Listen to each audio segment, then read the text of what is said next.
Hello दोस्तों, आप लोग का स्वागत है H2O स्टडी चैनल में। देखिए, आज हम लोग पढ़ेंगे केमिस्ट्री का थोड़ा नया लेक्चर शुरू करते हैं। एक लेक्चर इसका दे चुके हैं आप लोग, जिसमें इंट्रोडक्शन से रिलेटेड सारी बातें थी। इसमें देखिए, इंट्रोडक्शन में हम लोग पढ़े थे एटम से रिलेटेड की, मतलब एटम को हम लोग खोज कर दिए थे। ठीक, अब हम लोग देखेंगे ना कि एटम को तो खोज कर दिए, तो भाई अब एटम को रखना भी तो जरूरी है। अब एटम को कहाँ रखेंगे, एटम किस जगह पे रहेगा अस्थिर से, अब उसके बारे में इस लेक्चर में हम लोग पूरा शुरू से लेकर लास्ट तक देखेंगे और देखेंगे अभी, और उसके बारे में बहुत सारी चीजें देखेंगे। तो देखिए, सबसे पहले तो एटम के अंदर, मतलब कि एटम किस किस चीज से मिल के बना है, यानी इलेक्ट्रॉन प्रोटॉन न्यूट्रॉन का खोज किए थे। ठीक है, यानी इलेक्ट्रॉन प्रोटॉन न्यूट्रॉन का तो खोज कर दिए, एटम भी खोज हो गया था। फिर एटम किस चीज से मिलकर बना, इलेक्ट्रॉन प्रोटॉन न्यूट्रॉन, वो भी खोज हो गया था। अब हम लोग को क्या करना है ना, कब उसको अब घर बसाना है। तो इलेक्ट्रॉन प्रोटॉन न्यूट्रॉन का तीनों का घर बसाना है कि अब तीनों आखिर रहेगा कहाँ अस्थिर से अपना। फिर हम लोग आगे फैमिली बढ़ाएंगे। तो बेसिकली इस लेक्चर में यही देखेंगे कि इलेक्ट्रॉन प्रोटॉन न्यूट्रॉन का जगह कहाँ है। तो देखिए, वो जगह मतलब कि खोजने के लिए लोग, साइंटिस्ट लोग पूरा निकल पड़े हैं। मतलब ये रास्ता में भी चल रहे हैं, अभी जगह मिला नहीं है। चल रहे हैं मतलब ये स्टार्टिंग एक साइंटिस्ट किया था, ऐसे स्टार्टिंग एक साइंटिस्ट के वो कुछ खोज दिए, वहां तक फिर दूसरा का साइंटिस्ट आया, फिर तीसरा का, ऐसे ही चलते गया। तो देखिए, एक मतलब कि जब सब साइंटिस्ट लोग अब उसके पीछे लग गए कि अब इलेक्ट्रॉन प्रोटॉन न्यूट्रॉन का घर खोजना है कि आखिर ये रहता कहाँ है, कैसे रहता है। ये तो पता है कि हाँ, एटम में ही रहता है, लेकिन एटम में किस जगह पर रहता है इलेक्ट्रॉन, किस जगह पर रहता है प्रोटॉन, न्यूट्रॉन कहाँ रहता है, यही सब। तो यही सब के लिए देखिए, यही खोजने के लिए, मतलब एटम इलेक्ट्रॉन प्रोटॉन न्यूट्रॉन का जगह स्थान खोजने के लिए साइंटिस्ट लोग हैं। फिर साइंटिस्ट लोग ना अपना अपना कुछ मॉडल दिए थे, जिसका नाम दिया गया एटॉमिक मॉडल। ठीक ना, तो वही एटॉमिक मॉडल पहले देखेंगे। किसका किसका एटॉमिक मॉडल देखेंगे, थॉमसन का एटॉमिक मॉडल देखेंगे, रदरफोर्ड का एटॉमिक मॉडल देखेंगे। इसके बाद फिर एक नील्स बोर का देखेंगे एटॉमिक मॉडल ना। और एटॉमिक मॉडल में जनरल यही हम लोग को बात करना, और कुछ नहीं। एक वर्ड में बोला जाए कि इलेक्ट्रॉन प्रोटॉन न्यूट्रॉन कहाँ रहता है, कैसे रहता है, कैसे अपना खाना बनाता है, कैसे मतलब एनर्जी स्टोर करके रखता है, कैसे एनर्जी ट्रांसफर करता है, बस यही सब पढ़ना, और कुछ नहीं। एक वर्ड में बोला जाए तो आज आप लोगों को तो बहुत कुछ यहीं से समझ में आ गया होगा। अब देखिए, सबसे पहला एटॉमिक मॉडल दिए थे। सबसे पहला मतलब कि शुरुआत में थोड़ा सा कुछ एफर्ट लगाएंगे, चलो अब जोड़ लगाते हैं कि इलेक्ट्रॉन प्रोटॉन न्यूट्रॉन रहता कहाँ है, उसका जगह खोजते हैं, हम मेहनत करते हैं। तो मेहनत करने लगे, एक साइंटिस्ट आए थे, जिस साइंटिस्ट का नाम था जे थॉमसन। पूरा रिसर्च करने लगे लैब में, एकदम पूरा दाढ़ी मूछ बढ़ा दिए। पता भी नहीं चल रहा था उनको कि अब मेरा दाढ़ी भी बढ़ गया और मेरा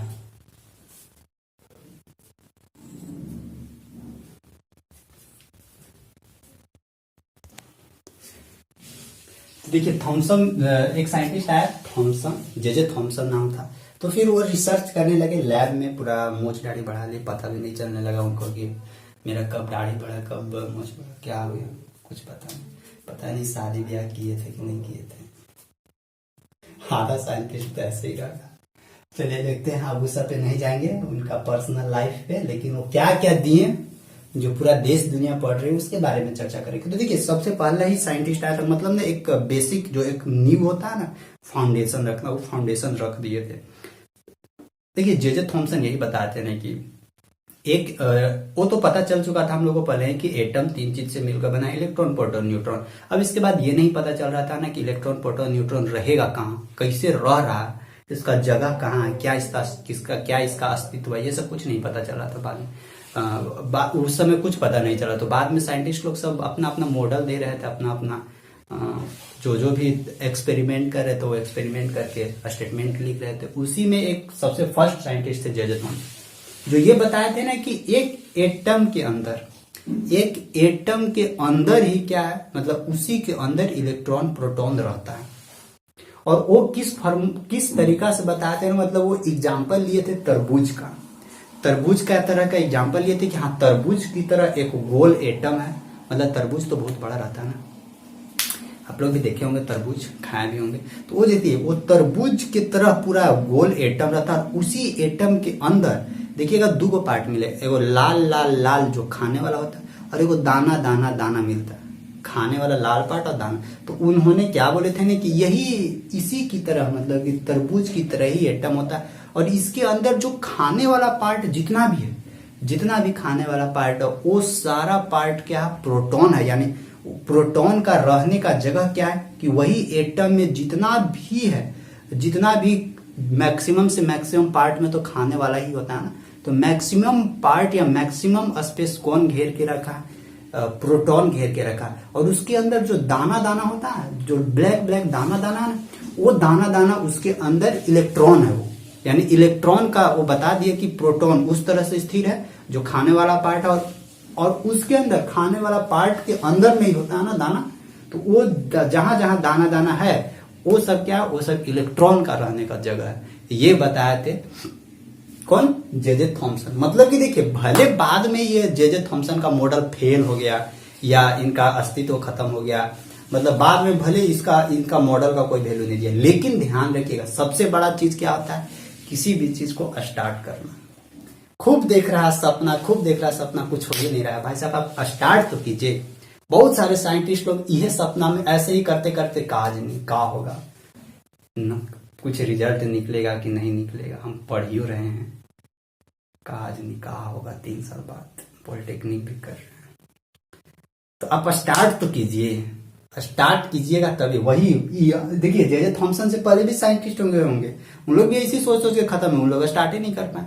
तो जे थॉमसन है, चाहे गलती हो चाहे कुछ भी हो, कदम उठाइए ना, बस ये कदम उठा दिए और ये एक्सप्लेन कर दिए और बता भी दिए। और देखिए इनका एक चीज क्या बेनिफिट हुआ कि अब इसके बाद जो साइंटिस्ट आए ना, वो क्या है कि इन्हीं को मॉडल को अब आगे बढ़ाने लगे, मतलब उनको ना एक मिल गया रास्ता।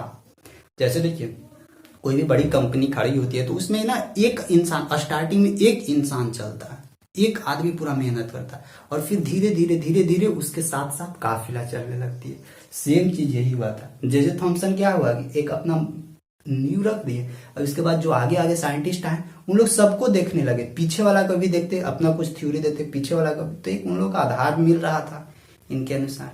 तो आई होप समझ में आ गया होगा कि ये क्या बताए थे। यही है हम लोगों का थॉमसन एटॉमिक मॉडल, और सबसे पहला मॉडल था, सबसे पहला साइंटिस्ट थे जो ये बताए थे कि इलेक्ट्रॉन कहाँ है और प्रोटॉन कहाँ है। मतलब कि बोल दिए थे कि एटम एक स्फीयर की तरह है, वो गोला है, उसी के अंदर जो भी मैक्सिमम स्पेस है, मैक्सिमम स्पेस उस एटम के अंदर, वो मैक्सिमम स्पेस प्रोटॉन घेर के रखा है, और उस प्रोटॉन के अंदर छोटा छोटा दाना दाना की तरह है, और वो है वो इलेक्ट्रॉन है। और यहाँ पे ये भी कंफर्म किए थे ना कि वो जो मैक्सिमम पार्ट है वो प्रोटॉन है और वो पॉजिटिव चार्ज रहता है, चार्ज, और उसके अंदर जो वो जो निगेटिव चार्ज है ना, वो उसके अंदर निगेटिव चार्ज यानी इलेक्ट्रॉन उसके अंदर घुसा हुआ है।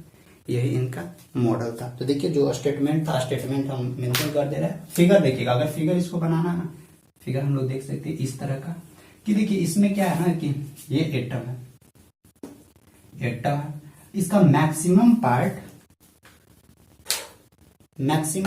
क्या है, मैक्सिमम पार्ट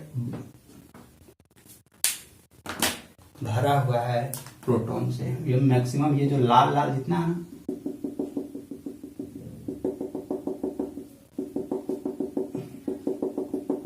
ये लाल लाल सब क्या था, प्रोटॉन था, ठीक। और इसी लाल लाल के अंदर, इसी लाल लाल के अंदर कुछ कुछ ऐसे ब्लैक ब्लैक दाना दाना की तरह, ये जो ब्लैक ब्लैक दाना दाना की तरह है ना, ये सब क्या है, ये सब है इलेक्ट्रॉन। आई होप समझ में आ गया। ये सब क्या है, इलेक्ट्रॉन, समझे। यही था थॉमसन एटॉमिक मॉडल। देखिए भले ये मॉडल बाद में फेल हो गया, हम मानते हैं, लेकिन भाई साहब नींव रखना बहुत जरूरी है।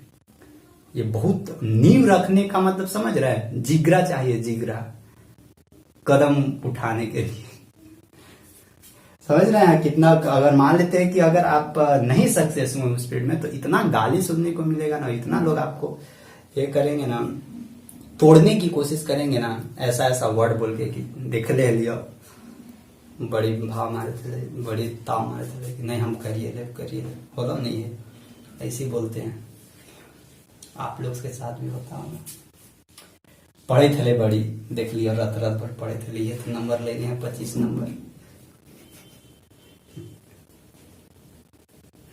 ठीक है ना, सही बात बोल रहे हैं, ऐसे ही होता है। अब देखिए, अब क्या इनका स्टेटमेंट था, स्टेटमेंट समझते हैं। देखिए स्टेटमेंट क्या था, देखिए Thomson atomic model was the one of the earliest atomic model, इस चीज को ध्यान रखिए।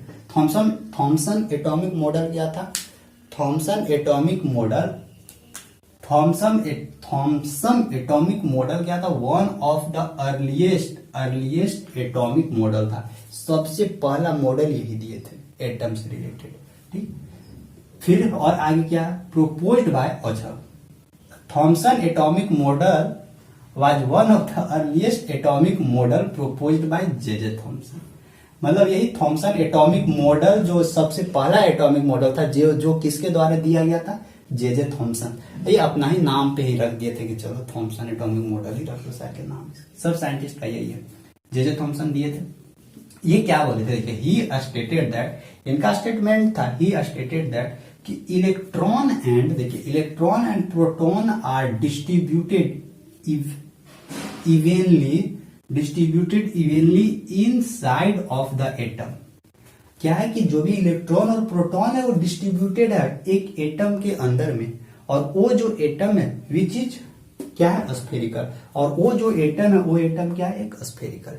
और ये जस्ट लाइक किसका एग्जांपल दिए थे, तरबूज का एग्जांपल दिए थे, और तरबूज के एग्जांपल की तरह पूरा एक्सपेरिमेंट कर, यही था इनका बेसिक स्टेटमेंट। फिर ये ज्यादा और आगे तक कुछ नहीं कर पाए कि आगे क्या हुआ नहीं हुआ, कैसे इलेक्ट्रॉन रह रहा है, घूम रहा है, नहीं रहा, कितना इलेक्ट्रॉन घूम रहा है, अभी इनमें बहुत सारा चीज कमी थी। इसके बाद और वो सब कमी कैसे पता चला, बाद में साइंटिस्ट आए तो उन लोग रिसर्च करने लगे, तब ना पीछे वाला कमी होने लगा। लेकिन हाँ, जो आगे भी रिसर्च कर रहे थे ना, वो पीछे वाला का बेस मान के रिसर्च कर रहे थे, ऐसे नहीं, क्योंकि उन लोग को एक आइडिया लग गया कि रिसर्च पीछे वाला बंदा यहाँ गलती किया था, यहाँ पे हमको गलती नहीं करना है, हमको यहाँ से थोड़ा सुधर के आगे नहीं चलना। तो थॉमसन एटॉमिक मॉडल समझ में आ गया। अब इसके बाद एक साइंटिस्ट और आए थे जिनका नाम था रदरफोर्ड। फिर रदरफोर्ड ना पूरा एक्सपेरिमेंट किए, एकदम पूरा एक्सपेरिमेंट किए, पूरा वो देखें। अब देखिए रदरफोर्ड का क्या क्या एक्सपेरिमेंट था उसके बारे में समझते हैं। तो ज्यादा हम लोग एटॉमिक मॉडल के बारे में नहीं चर्चा करेंगे, जो भी इन लोगों का स्टेटमेंट था उसके बारे में चर्चा करेंगे। हाँ, मतलब स्टेटमेंट वही लिखेंगे और चर्चा करेंगे पूरा, जैसे मोदी जी करते हैं ना परीक्षा पे चर्चा, उसी तरह से हम लोग करेंगे एटॉमिक मॉडल पे चर्चा। देखिए थॉमसन एटॉमिक मॉडल हो गया। अब देखिए सेकेंड था रदरफोर्ड। रदरफोर्ड का क्या कहना था, रदरफोर्ड क्या किए थे, रदरफोर्ड भी इसी तरह से, मतलब रदरफोर्ड ना एक नया आइडिया से वो एक्सपेरिमेंट कर रहे थे। नया आइडिया से क्या एक्सपेरिमेंट किए, वो नया आइडिया से इस तरह से एक्सपेरिमेंट करने लगे ना कि जैसे कि वो भी यही मान लिए कि चलो एक एटम क्या, एक एटम गोल एटम है, उनका भी सेम यही तरीका था। वो भी मान लिए कि चलो वो गोल एटम है और इस एटम पे ये गोल एटम है, और उन्होंने क्या किया, इस एटम पे अल्फा पार्टिकल्स का बमबारी किए थे। यानी अल्फा पार्टिकल्स बोला जाए ना तो जो हीलियम का पार्टिकल्स होता है ना, हीलियम का पार्टिकल्स का बमबारी किए थे। और हीलियम का पार्टिकल्स क्या होता है, positive. Alpha particle generally positive particles है। तो वो जब यहां से मतलब मैक्सिम, जब यहां से पूरा बमबारी अल्फा पार्टिकल्स बमबारी करने लगे एटम के ऊपर, तो उन्होंने ना बहुत सारा चीज पाया, बहुत सारा चीज पाया इसके अंदर। जैसे कि थॉमसन क्या बोले कि थॉमसन बोले कि पूरा एक तरबूज की तरह रहता, पूरा पैक रहता। लेकिन रदरफोर्ड क्या कर दिए, रदरफोर्ड उस मॉडल को गलत साबित कर दिए। तो ये क्या बोल दिए, इनका स्टेटमेंट ये आ गया कि जो जब इससे ये अल्फा पार्टिकल्स बमबारी कर रहा है ना, तो पता चला ना कि मैक्सिमम अल्फा पार्टिकल्स क्या है, मैक्सिमम अल्फा पार्टिकल्स इस एटम से पास कर गया इधर, और इधर एक अपना लगा दिए फ्यूजल्स, मतलब कि उसको डिटेक्ट करने के लिए, डिटेक्टर बोलिए, डिटेक्ट करने के लिए। तो पता चला ना कि मैक्सिमम अल्फा पार्टिकल्स पार हो जा रहा है। कुछ अल्फा पार्टिकल्स क्या है कि अरे कुछ अल्फा पार्टिकल डिफ्लेक्ट हो जा रहा है, और बीचे जो जा रहा था वो सीधे 90 मतलब 180 डिग्री पर ही रिटर्न हो जा रहा है। तो ये सब वो देखे इस एटम के अंदर। तो फिर वो ये पता करने लगे कि अरे ठीक है। तो सबसे पहला उनका स्टेटमेंट, मतलब सबसे पहला क्या ऑब्जर्वेशन किए, ऑब्जर्व ये किया ना कि अरे ये जो एटम है ना, एटम में जो भी अल्फा पार्टिकल्स मार रहे हैं वो एन से एन पास हो जा रहा है। तो यानी जो एटम है ना वो एटम कॉम्पैक्ट नहीं है, मतलब अंदर पूरा कॉम्पैक्ट कहने का मतलब कि अंदर भीड़ भड़ाका नहीं है, पूरा भीड़ नहीं है, अंदर क्या एकदम खाली है। मतलब कि अंदर जितना भी एटम था, मतलब इस एटम एगो एटम के बारे में बात करें, इस एटम में मैक्सिमम स्पेस, मैक्सिमम पार्ट क्या है, इस एटम के अंदर ज्यादा से ज्यादा स्पेस है, ज्यादा से ज्यादा क्या है, खाली स्थान है। पहला चीज वो ऑब्जर्व किए। क्यों ऐसा इनको क्यों लगा, ऐसा इसीलिए लगा क्योंकि इधर से अल्फा पार्टिकल्स आराम से पास हो जा रहा था। फिर देखे दूसरा कि अरे कुछ कुछ अल्फा पार्टिकल्स मुड़ जा रहा है, मुड़ने का क्या रीजन हो सकता है। तो मुड़ने का रीजन फिर उन्होंने ये बताया कि देखिए अल्फा पार्टिकल्स तो पॉजिटिव होता है, और मुड़ने का मेन रीजन ये बताया ना कि जैसे जैसे बीचे यानी सेंटर की ओर भाग रहा था ना अल्फा पार्टिकल्स, जैसे जैसे इस सेंटर की ओर भाग रहा था वैसे वैसे और तेजी से मुड़ रहा है, सीधे सीधे सीधे रिटर्न हो जा रहा है। तो वो ये पता किए कि अच्छा अल्फा पार्टिकल्स तो पॉजिटिव है, अगर मान लेते हैं कि ये न्यूक्लियस निगेटिव रहता तो वो तो जाके अल्फा पार्टिकल्स उसके साथ अट्रैक्ट हो जाता, सड़ जाता। तो ये भी सेम चार्ज, ये भी सेम चार्ज, तो जोड़ी नहीं जमा। तो फिर क्या हो गया कि ये रिफ्लेक्ट होने लगा। तो यहां से अब ये पता करने लगे ना, यहां से ये पता कर लिया कि ओ हो न्यूक्लियस में क्या है, मतलब ये पता करिए कि ओ मतलब कि ये जो न्यूक्लियस है, मतलब ये जो केंद्र है इसका, एटम का जो केंद्र है, वो केंद्र क्या है, वो एक तरह से पॉजिटिव चार्ज है, क्योंकि ये भी पॉजिटिव था, ये भी पॉजिटिव था। तो पॉजिटिव पॉजिटिव रहेगा तभी तो यहाँ से डिफ्लेक्ट होगा, यहाँ से इधर उधर रिटर्न होगा। और जब बीचे बीचे गुजारे तो भी पता चल गया अरे ये तो पूरा सीधे सीधे रिटर्न हो जा रहा है। तो वो फिर एक चीज और ऑब्जर्वेशन की, पहला ऑब्जर्वेशन की मैक्सिमम पार्ट खाली जगह रहता है, दूसरा ऑब्जर्वेशन क्या किया कि जो बीचे वाला है, बीचे वाला पार्ट, वो बीचे वाला पार्ट का चार्ज किस तरह से होता है, पॉजिटिव चार्ज होता है। और फिर ये भी बताया था कि बीचे वाला जो है, ये जो बीचे वाला जो एटम है, मतलब इस एटम के अंदर वाला जो पार्ट है, इस अंदर वाला पार्ट में ही क्या है, प्रोटॉन पाया जाता है। इतना सारा चीज वो ऑब्जर्व करके बता दिए थे, और ये सारा चीज एक्सपेरिमेंटली प्रूफ किया हुआ है, ऐसे ही नहीं।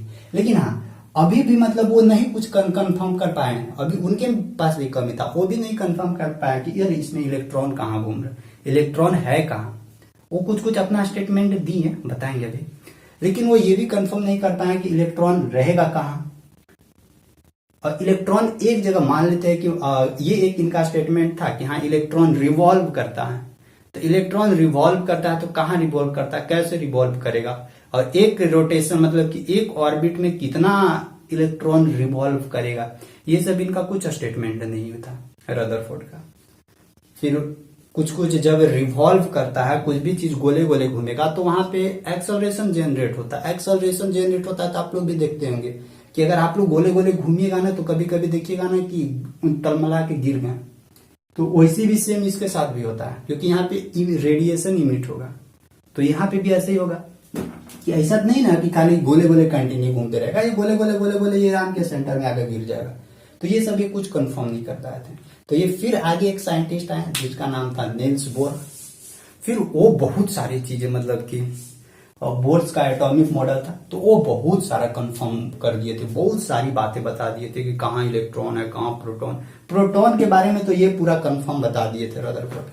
फिर इलेक्ट्रॉन से रिलेटेड जो भी जितनी सारी बातें थी ना, वो नील्स बोर कंफर्म कर दिए थे। लेकिन हाँ ध्यान रखिएगा, नीव किनका रखा हुआ, Thomson atomic, Thomson, J Thomson का।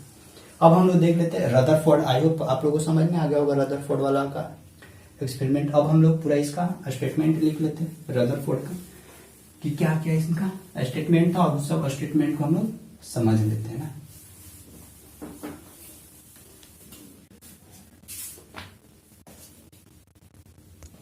देखिए यहां से हम लोग इसको समझ लेते हैं ना कि रदरफोर्ड का जो एटॉमिक मॉडल था वो तो एक्सपेरिमेंटली ठीक है, एक्सपेरिमेंटली किए। अब इसके बाद वो कुछ कुछ एक्सपेरिमेंट करके ऑब्जर्व किए, ये तीन चीज ऑब्जर्व किए थे।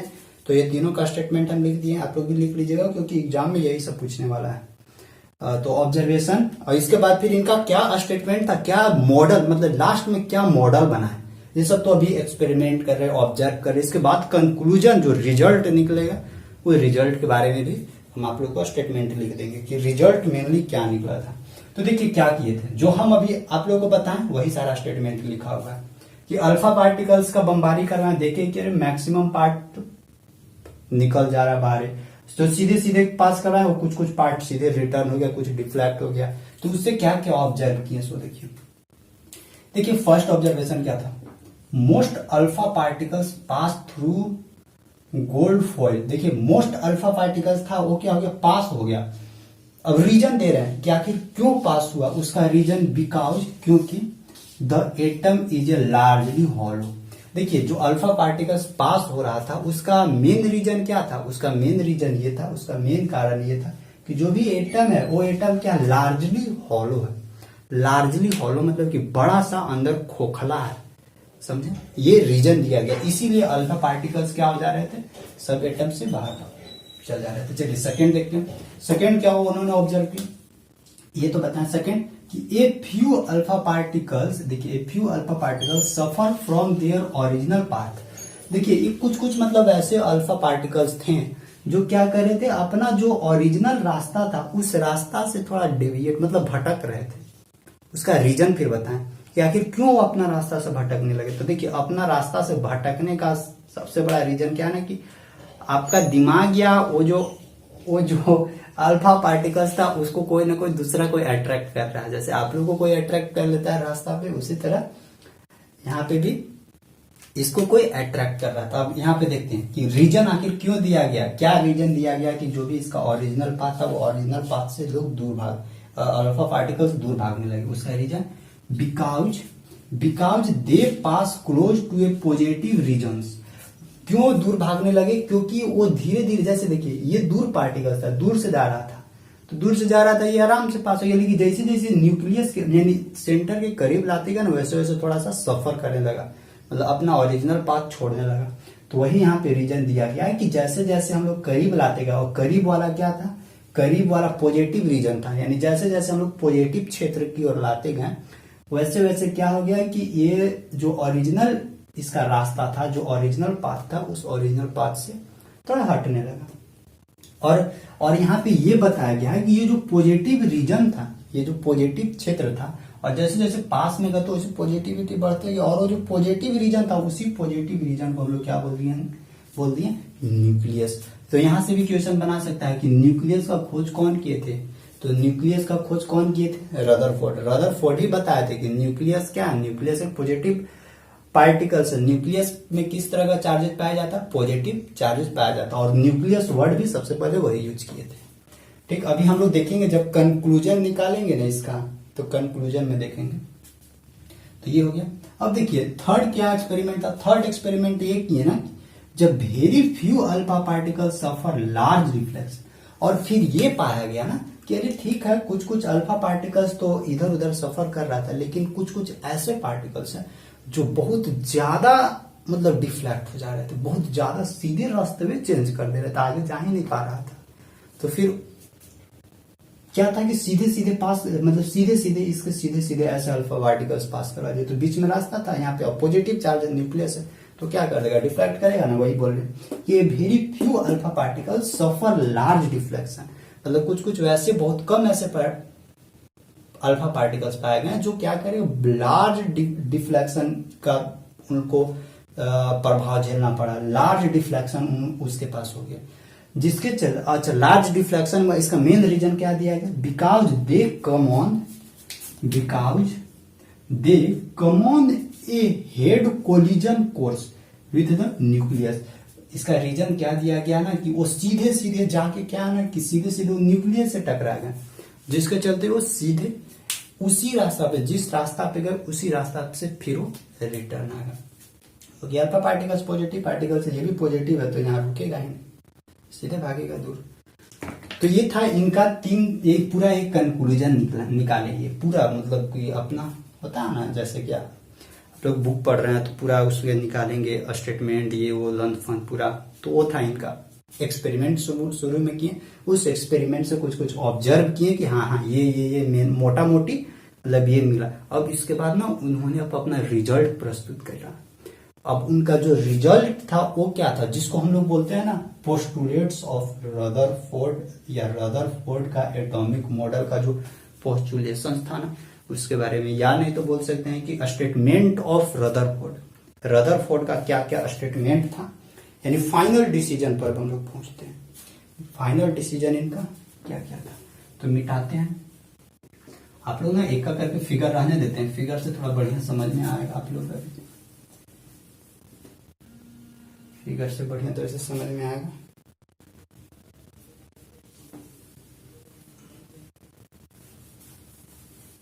देखते हैं हम लोग फिर आगे का क्या था उनका, रदरफोर्ड का क्या क्या स्टेटमेंट था इसमें।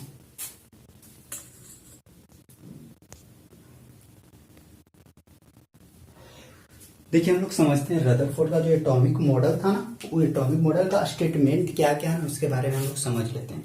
ये मेन स्टेटमेंट है, यहाँ ध्यान रखिएगा, 5-6 स्टेटमेंट है, इसको ना दिमाग में रखिएगा, क्योंकि बहुत बार बोलता है रदरफोर्ड का एटॉमिक मॉडल लिखने के लिए। एक रदरफोर्ड का एटॉमिक मॉडल यही है। देखिए मॉडल क्या बोलता है, रदरफोर्ड का atomic model according to his model, उस उनके मॉडल के अनुसार क्या क्या उनका स्टेटमेंट है वो देखिए। अब बेसिक चीज सारा चीज हम आप लोगों को बता दिए ऑब्जर्वेशन में, बस उसी को एक फॉर्मेट में लिख दिया हुआ है। पहला क्या कि an atom is a hollow spherical body, पहला तो आप लोगों को कंफर्म हो गया। जब बहुत ज्यादा अल्फा पार्टिकल्स ऐसे ही पास हो जा रहा था तो वहीं से वो कंफर्म कर दिए थे कि जो भी एक एटम है उस एटम का जो मैक्सिमम से मैक्सिमम पार्ट है वो एक हॉलो रहेगा, और हॉलो के साथ साथ वो एटम किस तरह का है, एटम तो स्फेरिकल है, इसीलिए इसका नाम दे दिया गया an atom is a hollow spherical body. I hope first statement समझ में आ गया होगा।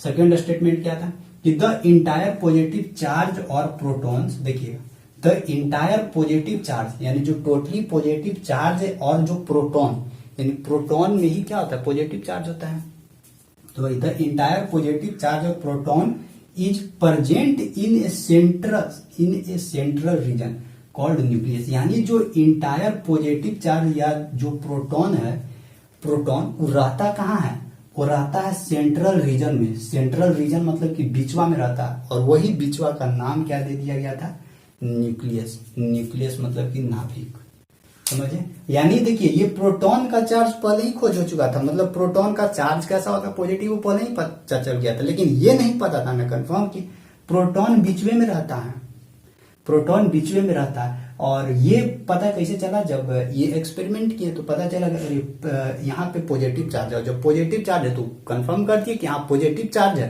प्रोटॉन का भी पॉजिटिव चार्ज होता है, तो फिक्स है कि वो बीच में ही होगा, और बीच वाला का नाम दे दिया गया कि वो एक न्यूक्लियस है, नाभिक है। तो ये भी हो गया। थर्ड क्या था कि the nucleus is a very small part of atom.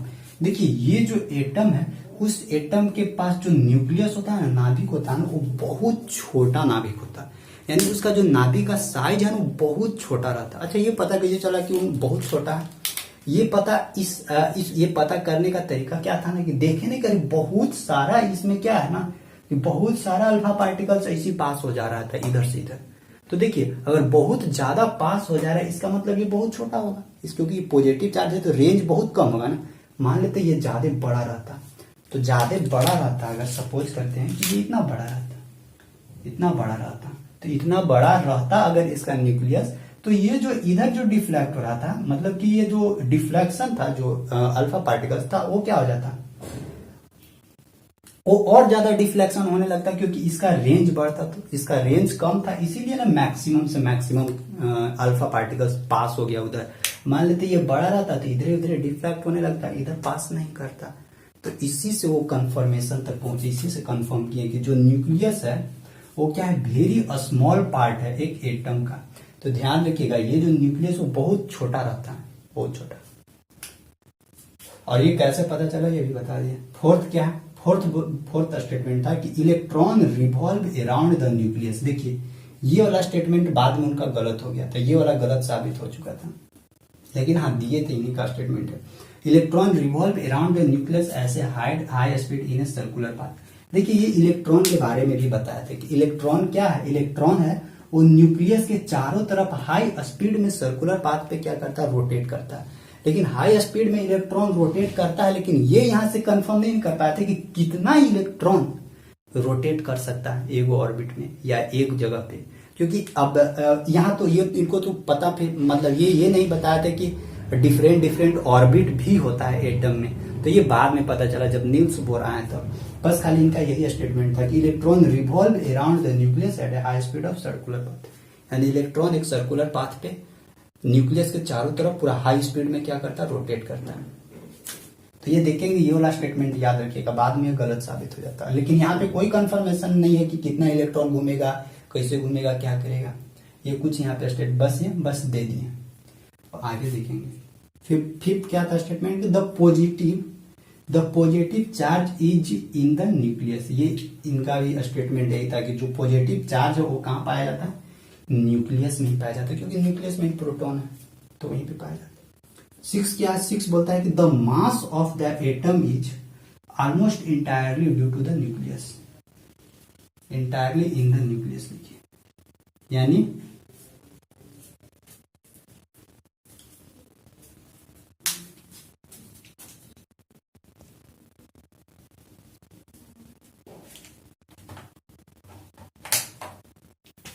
In the nucleus कहने का मतलब कि जो एटम का मास है, एटम का जो टोटली मास है वो कहाँ लाई करता है, वो न्यूक्लियस में लाई करता है, ठीक ना। तो जो एटम है उस एटम का टोटली मास कहाँ लाई करता है, न्यूक्लियस में, यानी यहाँ पे। यही था उनका पूरा स्टेटमेंट था रदरफोर्ड का। तो रदरफोर्ड वाला पूरा स्टेटमेंट लिख दीजिए। अब इसमें भी कुछ कमी आया था। कमी क्या था ना कि ये जो इलेक्ट्रॉन तो रिवॉल्व करता है, लेकिन कितना इलेक्ट्रॉन रिवॉल्व करेगा, कैसे चार्ज इमिट करेगा, ये सब कुछ कंफर्म नहीं कर पाए थे। तो वो सब हम लोग आगे देखेंगे। इनके बाद क्या था, बोर्स एटॉमिक मॉडल्स। तो बोर्स एटॉमिक मॉडल समझते हैं कि वो क्या क्या चीज बताएं और वो रदरफोर्ड वाला में क्या क्या कमी निकालें। तो एक अलग है, मतलब लास्ट है, और ये तीसरा एटॉमिक मॉडल है, ठीक। तो उसको भी देखते हैं।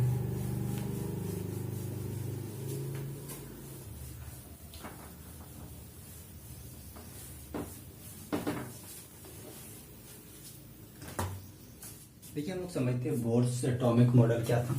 ये बोर्स एटॉमिक मॉडल जनरली कब आया था, जब रदरफोर्ड का मॉडल आ गया, इसके बाद बोर्स एटॉमिक मॉडल आया। देखिए बोर्स एटॉमिक क्या किए थे, ये बोर्स नील्स बोर क्या किए थे, जो ये थे ना, मतलब किसके पहले जो रदरफोर्ड थे ना, उनका जो भी कमियां थी ना, वो ये बस उसी को दूर कर दी। जैसे उनका कमियां थी कि वो केवल बता दिए थे कि इलेक्ट्रॉन रिवॉल्व करता हाईली स्पीड से इलेक्ट्रॉन के चारों, लेकिन वो कुछ कंफर्म नहीं कर पाए थे कि कहाँ पे रिवॉल्व करता है, कैसे रिवॉल्व करता है, एक रोटेशन में या एक ऑर्बिट में, मतलब वो ऑर्बिट या सब कुछ वर्ड यूज नहीं किए थे। तो बाद में मतलब पता चला, तो एक ऑर्बिट में कितना इलेक्ट्रॉन घूमते हैं, ये सब कुछ उनको वो नहीं पता कर पाए थे। तो देखिए नील्स बोर का क्या क्या मॉडल था, मतलब क्या क्या ये दिए उसके बारे में देखिए। सबसे पहला इनका बोर्स एटॉमिक मॉडल सबसे फर्स्ट है, इन एन एटम, एक एटम में क्या electrons revolve around the nucleus. ये तो ठीक है, ये तो उनका भी स्टेटमेंट था कि इन एन एटम इलेक्ट्रॉन्स क्या करता है, एक न्यूक्लियस के चारों तरफ रिवॉल्व करता है। इसके आगे देखिएगा, इन देखिए यहां से नया है, इन फिक्स्ड सर्कुलर पाथ। देखिए ये स्टेटमेंट नया है, इन फिक्स्ड सर्कुलर पाथ, यानी एक फिक्स सर्कुलर पाथ में क्या करता है, इलेक्ट्रॉन चारों तरफ रिवॉल्व करता है, और with constant energy and constant radius के साथ, ठीक ना। यानी ऐसा नहीं कि एक ऑर्बिट में घूम रहा है तो एक ऑर्बिट के मतलब अच्छा ठीक है, यहां तो पहले पूरा पढ़ लेते हैं। Circular path with constant energy and radius called orbit, और उसको हम लोग क्या बोलते हैं, जिस सर्कुलर पाथ पे ये, जिस फिक्स्ड सर्कुलर पाथ पे ये रिवॉल्व करता है, उसको हम लोग क्या बोलते हैं, ऑर्बिट। जैसे देखिए मान लेते हैं ये एक इलेक्ट्रॉन एटम है और बीच में न्यूक्लियस है, और ये देखिए ये एक ऑर्बिट बन गया, फर्स्ट ऑर्बिट, और इसी ऑर्बिट में क्या है कि चारों तरफ इलेक्ट्रॉन क्या करता है, देखिए इन फिक्स्ड सर्कुलर पाथ, इस फिक्स्ड सर्कुलर पाथ पे चारों तरफ क्या करता है, इलेक्ट्रॉन रिवॉल्व करता है कांस्टेंट एनर्जी के साथ। यानी ये मान लेते हैं फर्स्ट ऑर्बिट है, तो फर्स्ट ऑर्बिट में जितना भी है सब जगह का रेडियस क्या होगा, सेम होगा, और उसके अंदर फर्स्ट ऑर्बिट में जितना भी इलेक्ट्रॉन होगा सबका जो भी एनर्जी होगा वो क्या होगा, एनर्जी कांस्टेंट होगा। यही तो था इनका सबसे बड़ा स्टेटमेंट, और यही चीज वो नहीं बता पाए थे रदरफोर्ड। तो वही चीज बस ये बता दिए कि जो भी इलेक्ट्रॉन है वो एक फिक्स सर्कुलर पाथ पे घूमेगा, मतलब इधर उधर कहीं भी नहीं घूमेगा, जैसे जैसे फिक्स सर्कुलर पाथ पे घूमेगा, एकदम न्यूक्लियस के चारों तरफ से घूमेगा, फिक्स सर्कुलर पाथ पे घूमेगा, और साथ में फिक्स्ड रेडियस भी रहेगा, ये नहीं कि रेडियस कम बेसी हो जा रहा है। और जो भी इनर्जी होगा वो इनर्जी सेम रहेगा।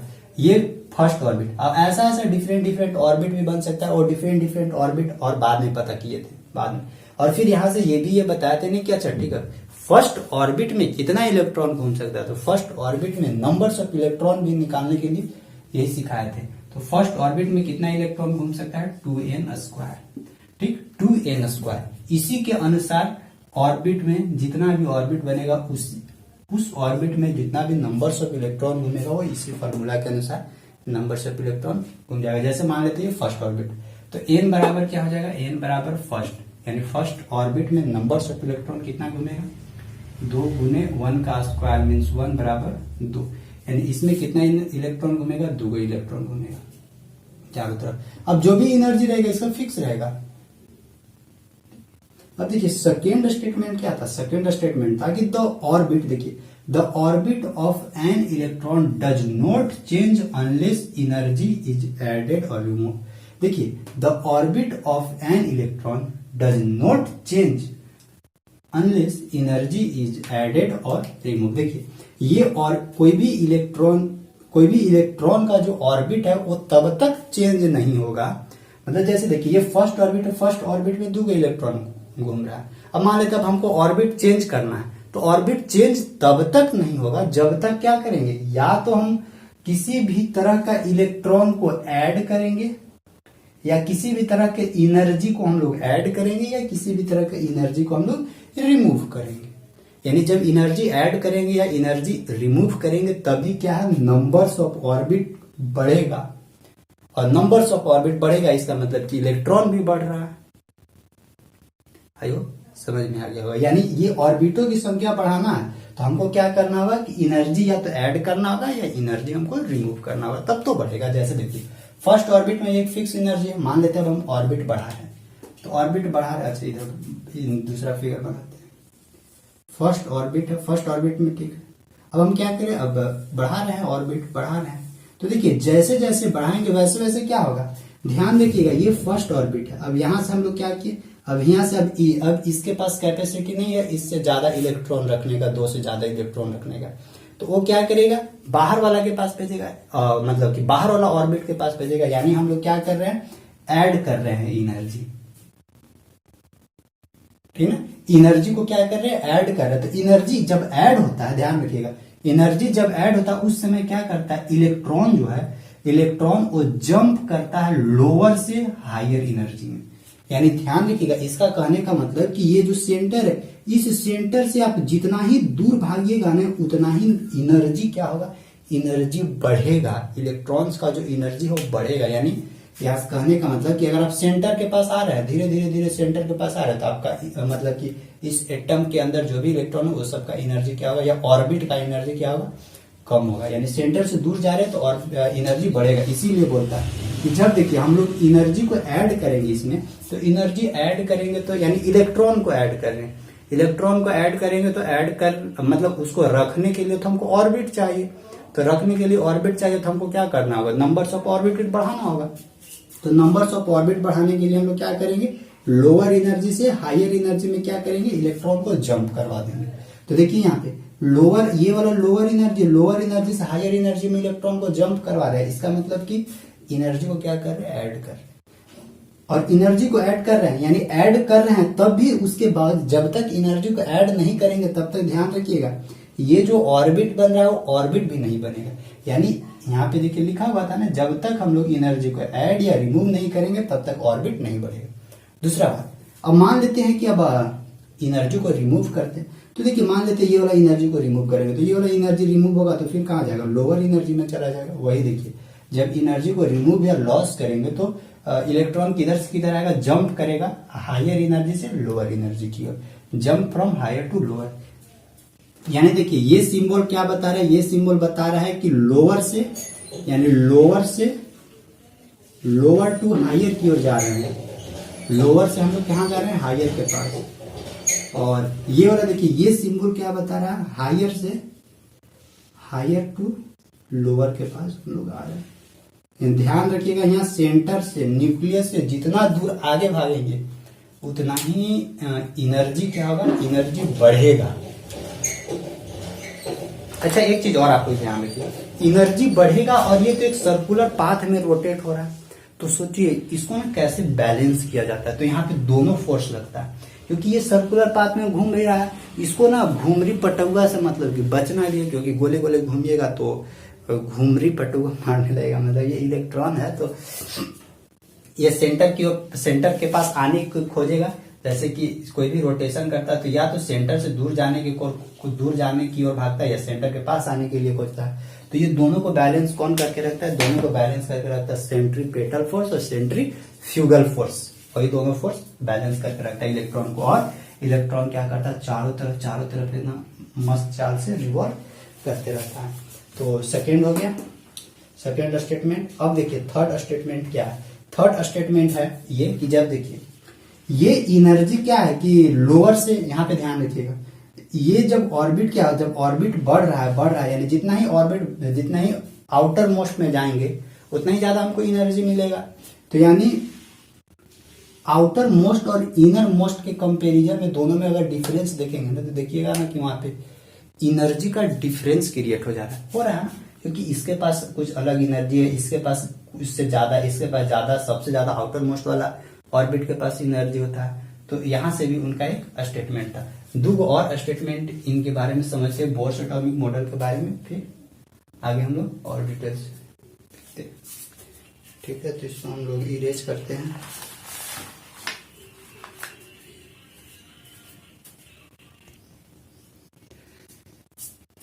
चलिए यहाँ तक हो गया। यहाँ के बाद थोड़ा सा ना और इसमें ध्यान दे दीजिएगा आप लोग थोड़ा सा, और कि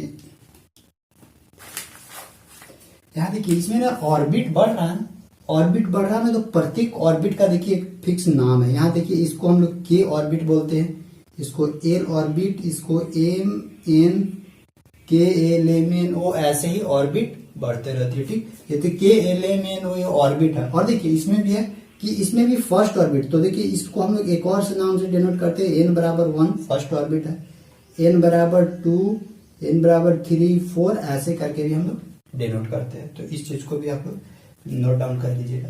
चलिए थर्ड हम लोग देखते हैं। थर्ड इसका क्या स्टेटमेंट था, सबसे ऊपर में दिख रहा है स्टेटमेंट आप लोग को, सबसे ऊपर में थोड़ा छोटा दिख रहा है।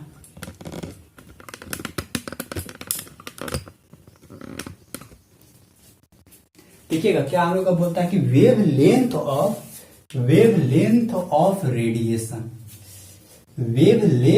Radiation emitted by an atom. देखिएगा वेव लेंथ ऑफ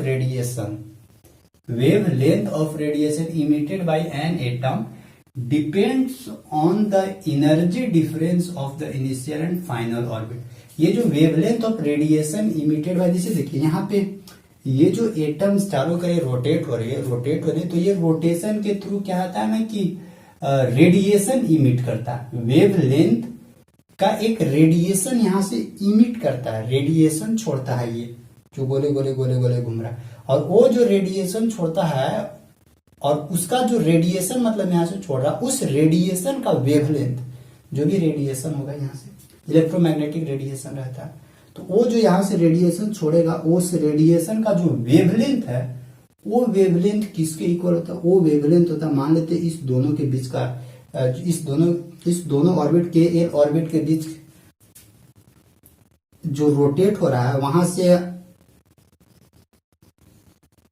से रेडिएशन क्या हो रहा है, इमिट हो रहा है। तो वो जो रेडिएशन यहाँ से इमिट हो रहा है, उस रेडिएशन का वेवलेंथ किसके बराबर होता है, उस रेडिएशन का जो वेवलेंथ होता है, इस दोनों बीच का जो एनर्जी है ना, क्योंकि देखिए एल वाला में क्या है, एल वाला ऑर्बिट में ज्यादा एनर्जी है एज कम्पेयर टू के वाला के, तो इस दोनों के बीच का जो एनर्जी डिफरेंस है ना, उसी के बराबर होता है। जैसे देखिए उसको हम लोग कैसे लिख कर ला है कि ई फाइनल माइनस ई इनिशियल। देखिए फाइनल एनर्जी में से इनिशियल एनर्जी को घटाएंगे, यानी बाहर वाला में से अंदर वाला का एनर्जी को घटाएंगे, जिसको चेंज इन एनर्जी बोलेंगे। वो चेंज इन एनर्जी किसके बराबर होता है, एच इंटू म्यू के बराबर होता है। एच यहाँ पे क्या है, प्लैंक्स कांस्टेंट, और भी और म्यू बराबर क्या होता है, म्यू बराबर होता है फ्रीक्वेंसी ऑफ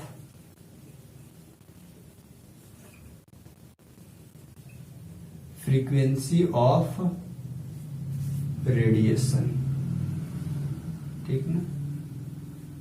और H बराबर क्या है, प्लैंक्स कांस्टेंट। प्लैंक्स कांस्टेंट का वैल्यू कितना आता है, 6.63 गुने 10⁻⁻34 जूल पर सेकेंड। 6.63 गुने 10⁻⁻34 जूल सेकेंड होता है, जूल सेकेंड। ठीक, अब यहाँ पे देखिए, फिर हम लोग यहाँ से और इसको नीचे लेते हैं, तो यहाँ पे H प्लैंक्स कांस्टेंट और फ्रीक्वेंसी बराबर क्या होता है, C अपॉन लेमडा। C, और यहाँ पे C क्या है, C है वेलोसिटी ऑफ लाइट या वेलोसिटी ऑफ रेडिएशन, क्योंकि रेडिएशन का भी वेलोसिटी वही होता है जो लाइट का वेलोसिटी होता है। ये कभी भी अगर चेंज इन एनर्जी निकालना हो इस दोनों ऑर्बिट के बीच में, तो आप निकाल सकते हैं hc अपॉन लेमडा, या नहीं तो अगर कभी भी जो यहाँ से जो रेडिएशन छूट रहा है, उस रेडिएशन का अगर वेवलेंथ निकालना हो, तो उस रेडिएशन का वेवलेंथ आराम से निकल सकता है यहाँ से, इस फार्मूला से। सारा चीज पता है, C का वैल्यू पता है, C और H दोनों एक दूसरे का कांस्टेंट है, चेंज इन एनर्जी आप लोगों को क्वेश्चंस में गिवन रहेगा, तो आप लोग यहाँ से निकाल सकते हैं। ठीक, तो ये था थर्ड स्टेटमेंट। एक और स्टेटमेंट है जो फोर्थ स्टेटमेंट है, वो देखिए फोर्थ स्टेटमेंट क्या था उसको समझते हैं। बस यही 4 स्टेटमेंट था। तो ये फोर्थ स्टेटमेंट क्या, फोर्थ स्टेटमेंट है कि द एंगुलर मोमेंटम, देखिए जब गोले गोले घूम रहा है, एंगल में घूम रहा है, तो एंगुलर मोमेंटम, और एंगुलर मोमेंटम यानी सर्कुलर या रोटेशनल मोशन आप लोग हम पता है एंगुलर मोमेंटम। अगर कोई भी फिजिक्स पढ़े होंगे ना बढ़िया से, तो वहां से आप लोगों को समझ में आ जाएगा। The angular momentum of an electron, ये फिजिक्स का पार्ट है। The angular momentum of an electron moving in a circular orbit, देखिए ये गोले गोले घूम रहा है, उस ऑर्बिट में गोले गोले घूम रहा है, तो यहाँ पे तो एंगुलर मोमेंटम जनरेट होगा ही। ऑर्बिट इज इक्वल टू, यानी ये जो एंगुलर मोमेंटम जनरेट हो रहा है वो किसके बराबर है, is equal to the MVR. MVR के बराबर आप लोग को अगर पढ़े होंगे ना, तो एंगुलर मोमेंटम बराबर बताए होंगे मास इंटू वी आर को हम लोग क्या लिख सकते हैं, ओमेगा। ओमेगा बराबर क्या होता है, वी आर ही होता है। यानी ओमेगा किसको हम लोग बोलते हैं, एंगुलर वेलोसिटी को, एंगुलर वेलोसिटी को ही बोला जाता है ना ओमेगा। ओमेगा बराबर यहां से हो जाएगा लीनियर वेलोसिटी गुने रेडियस। तो अगर याद होगा तो कर सकते हैं, पता चल जाएगा आप लोगों को। Is equal to the M B R, where M and B, देखिए where M and B are the mass and velocity of the electron. जहां पे ये एम क्या है, एम एंड बी क्या है, ये जो भी इसमें इलेक्ट्रॉन घूमेगा उस इलेक्ट्रॉन का मास रहेगा, और उस इलेक्ट्रॉन का क्या रहेगा, वेलोसिटी रहेगा। मूविंग इन एन ऑर्बिट, जो उस ऑर्बिट में घूम रहा है, और ऑफ द रेडियस आर, और जिसका जो रेडियस रहेगा उस रेडियस का अपना एंगुलर मोमेंटम पता चलते रहेगा। ठीक ना। तो देखिए एंगुलर मोमेंटम को हम लोग किसके साथ रिप्रेजेंट करते हो, ध्यान रखिए। Angular momentum M V R किसके बराबर होता है, एम वी आर बराबर एन एच अपॉन 2 पाई के बराबर। एन एच कहने का मतलब एन कि मतलब अगर नंबर्स ऑफ ऑर्बिट अलग अलग दिया हुआ रहेगा, तो एन बराबर हम लोग लिख सकते हैं 1 2 3 4। आप लोग यहाँ से ये ध्यान रखिएगा कि एन का वैल्यू कभी भी 0.5 0.1 ऐसे कभी भी मेंशन नहीं होगा, इसलिए ध्यान रखिएगा। एच पता है, एच क्या है, वेयर एच बराबर है प्लैंक्स कांस्टेंट, प्लैंक्स कांस्टेंट, ठीक ना। ये एच बराबर प्लैंक्स कांस्टेंट है, पाई अपना कांस्टेंट है। तो यही से निकलेगा हम लोग का angular momentum of an electron moving in A orbit. अगर किसी भी कोई भी ऑर्बिट में, मान लेते इस ऑर्बिट का निकालना है कि एंगुलर मोमेंटम कितना है, तो इसमें जितना भी नंबर्स ऑफ इलेक्ट्रॉन रहेगा वो सब सारा चीज यहाँ पे हम लोग मेंशन कर देंगे। मास होगा, उसका वेलोसिटी होगा, जो भी यहाँ से यहाँ तक का रेडियस होगा, कुछ भी निकालना होगा हम लोग यहाँ से आराम से निकाल सकते हैं। एनएच ये सब पता रहेगा, इधर से भी निकाल सकते हैं, किसी का वेलोसिटी या रेडियस मास हम लोग निकाल सकते हैं। यही है हम लोगों का नील्स बोर। ये नील्स बोर का बहुत सारा स्टेटमेंट ऐसा है जो इनका जो भी ये था मॉडल था, और रदरफोर्ड वाला जो मॉडल था ना, उसको ये मॉडिफाई करके ये केवल आगे किए हैं। बस अब इनका भी बहुत सारा स्टेटमेंट है जो गलत हो जाता है। जैसे और आगे बढ़िएगा तो और एक हाइजेंसबर्ग आते हैं, उन लोग कुछ और स्टेटमेंट दे दिए, तो उन लोगों का स्टेटमेंट और फिर इस सब का स्टेटमेंट और फिर दोनों मैच नहीं करने लगते। तो बस ऐसे ही चल रही है, ऐसे ही चल रही है। तो हम लोगों का जनरली मॉडल थी तीन ही साइंटिस्ट का मॉडल पढ़ना था। इसके बाद फिर हम लोग एक नया टर्म को यहाँ पे लाते, नया टर्म से इंट्रोड्यूस करेंगे। और यहाँ तक आप लोग सब लोग नोट्स में ये सब कंप्लीट कर लीजिएगा। नोट्स बनाना बहुत जरूरी है, कॉपी में रहेगा तो बेटर रहेगा। नोट्स तैयार हो ही जाएगा, लिखना तो थोड़ी ना, लिखना थोड़ा बहुत पड़ेगा, लिखिएगा जरूर। एक बार समझ लीजिए, एक बार नोट्स बना लीजिए, बढ़िया हो जाएगा। ठीक है ना, चलिए आगे देखते हैं।